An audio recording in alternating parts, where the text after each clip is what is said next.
दोस्तों रिसर्च में एक मेथड होता है ऑब्जर्वेशन मेथड, सबसे ज़्यादा यूज़ किए जाने वाला मेथड।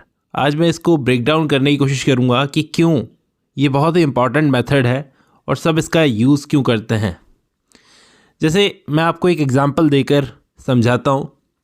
मान लो आप किसी से पूछो, अपने दोस्त से या किसी रिश्तेदार से, कि आप जब रोड क्रॉस करते हो तो हर सिटी में, हर गली में, हर देश के हर स्टेट में एक ज़ेब्रा क्रॉसिंग दी जाती है रोड पर।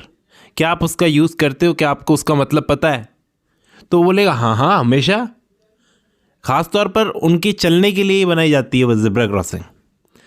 लेकिन जब आप खुद ऑब्ज़र्व करते हो रोड पर जाकर, तो आपको दिखता है कि 70% लोग, 70% लोग उस ज़ेब्रा क्रॉसिंग को यूज़ किए बिना भागकर रोड क्रॉस करना पसंद करते हैं, निकलना पसंद करते हैं हाथ दिखाते हुए। तो इसको कहते हैं ऑब्जर्वेशन।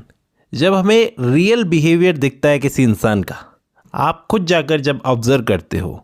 अच्छा, इसका एक फ़ायदा ये भी होता है कि जिन लोगों से आप खुद पूछ नहीं सकते, पूछ कर स्टडी नहीं कर सकते, उनका बिहेवियर नोटिस करके, ऑब्जर्व करके आप उनकी स्टडी करते हो। जैसे बच्चे, उनसे खिलौना छीन लो, वो रोने लगते हैं। आप उनसे पूछोगे कि तुम रो क्यों रहे हो, भाई तुम्हारे अंदर क्या चल रहा है जो तुम रो रहे हो।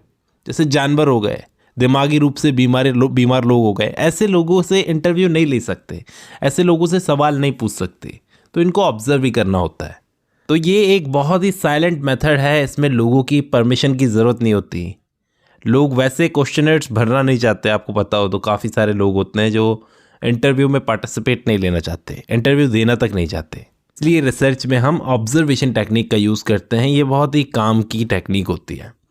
लेकिन अब सवाल ये आता है कि मैं पार्क में जाता हूँ या किसी पब्लिक एरिया में जाता हूँ तो बहुत सारी चीज़ें ऑब्जर्व करता हूँ।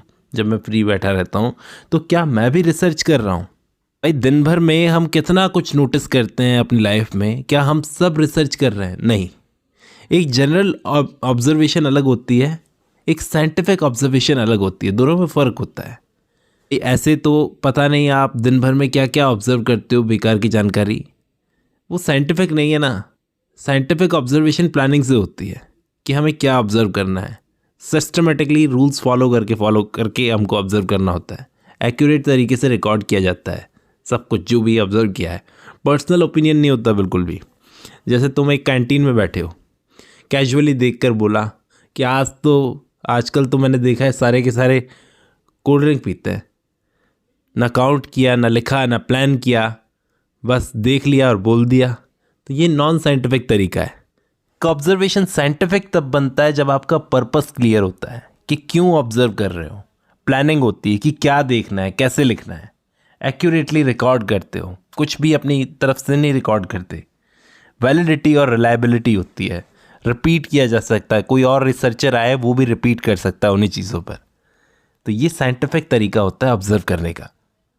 एक चीज़ मैं आपको और बता दूं इम्पॉर्टेंट, कि ये जो ऑब्जर्वेशन होती है ना दोस्तों, इस टेक्निक का यूज़ ऐसे सब्जेक्ट्स में किया जाता है जो बिहेवियर की साइंस को समझते हैं, यानी इंसान के व्यवहार को स्टडी करते हैं। जैसे साइकोलॉजी, सोशियोलॉजी, एंथ्रोपोलॉजी और मार्केटिंग, कंज्यूमर बिहेवियर, यानी लोग प्रोडक्ट कैसे चूज़ करते हैं, लोगों के दिमाग में क्या चलता है, सोशली लोग कैसे बिहेव करते हैं, कल्चर में कैसे डेवलपमेंट होती है।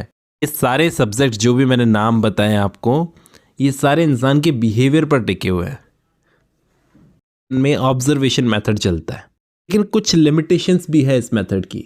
यानी ये एक तो बहुत महंगा पड़ता है, इसमें लिमिटेड डेटा मिलता है और सिर्फ आंखों से देखा हुआ डेटा मिलता है, उसका रीज़न नहीं मिलता। यानी इंटरव्यू अगर आप लो तो आप पूछ सकते हो कि इसका रीज़न क्या है, लेकिन यहाँ तो आंखों से देखा हुआ डेटा मिलेगा, रियल टाइम डेटा। लोग जो करते हैं, क्यों करते हैं इसका पता नहीं चलेगा आपको। महंगा बहुत पड़ता है, जगह जगह जाके आपको ऑब्जर्व करना पड़ता है। उम्मीद कर रहा हूँ आपको ऑब्जर्वेशन मेथड सिंपल लैंग्वेज में समझ में आया होगा। आज की इस वीडियो में इतना ही।